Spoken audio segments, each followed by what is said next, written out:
The new indie comedy First Date ended up being one of my favorites that I saw at Sundance earlier this year. It's wildly flawed and even cringy at times, but what made me enjoy it so much?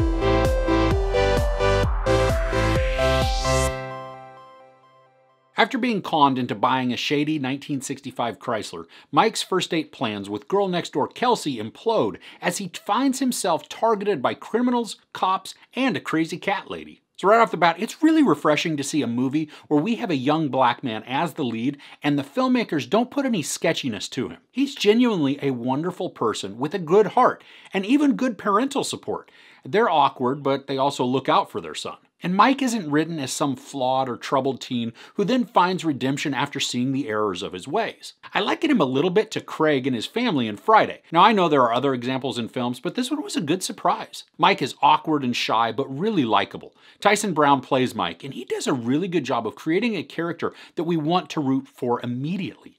He's kind, shy, a bit bumbling, but also appears to have a really good heart. And he has a crush on a girl he's known for a while, Kelsey. And after the urging of his weird best friend, he asks Kelsey out on a date. Now the conflict begins when Kelsey says yes, but Mike doesn't have a car to take her out in. He finds a car for sale, and then through a bait and switch, he ends up with a beat-up old Chrysler. Now the story is a large series of mishaps that lead to complicated and funny situations. I mean, kind of think Alexander and the Terrible, Horrible, No Good, Very Bad Day. Nothing seems to go right for Mike as all he tries to do is get a car and pick up Kelsey for a date.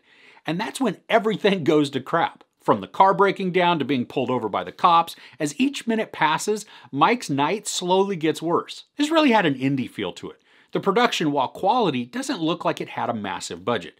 And some of the transitions are a little cheesy, as some of the image overlays where one frame will just fade over another. Now from a technical perspective, sometimes the focus is a bit soft on characters, but not so much so that it's wildly distracting, but I did notice it. Now like I said, I really loved Mike in this, but there are some other characters that work to varying degrees. Mike's parents are overly helpful and kind in really an embarrassing kind of way, which lends itself to some good humor and funny exchanges between them and Mike. The character of Dennis, whom Mike buys the car from, is like a sketchy uncle and greasy salesman all rolled into one. Kelsey is sarcastic and quick-witted.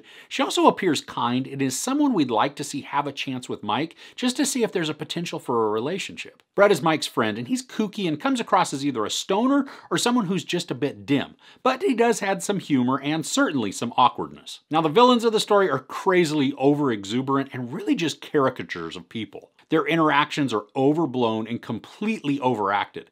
But amidst the cringiness, there are some funny moments to it. They can become pretty irritating at times though because of that overacting. The group is a collection of mismatched people that realistically wouldn't be partnered together even in crime. When we're with the villains, the writing is a bit stiff and unnatural. These interactions feel forced, especially when compared to the scenes where Mike is involved. Now many of the situations are unrealistic and maybe even a little contrived. And the final scene is ridiculous, but it fit with the rest of the story and provided some decent excitement. The humor is a bit awkward and sometimes a little forced too, but there's still something about this movie that just drew me in. I became very engaged with Mike and his journey, and because he's such a likable character, it's easy to overlook some of the more cheesy and cringy moments. The pace is a little uneven as some scenes drag on a bit too long, but for the most part, the story moves along in a good way. Now, I'm not sure I'd be happy paying to take my whole family to the theater to watch this, but checking it on demand is a great way to spend an hour and 43 minutes. If you're into indie movies and you enjoy sympathetic and charismatic leads,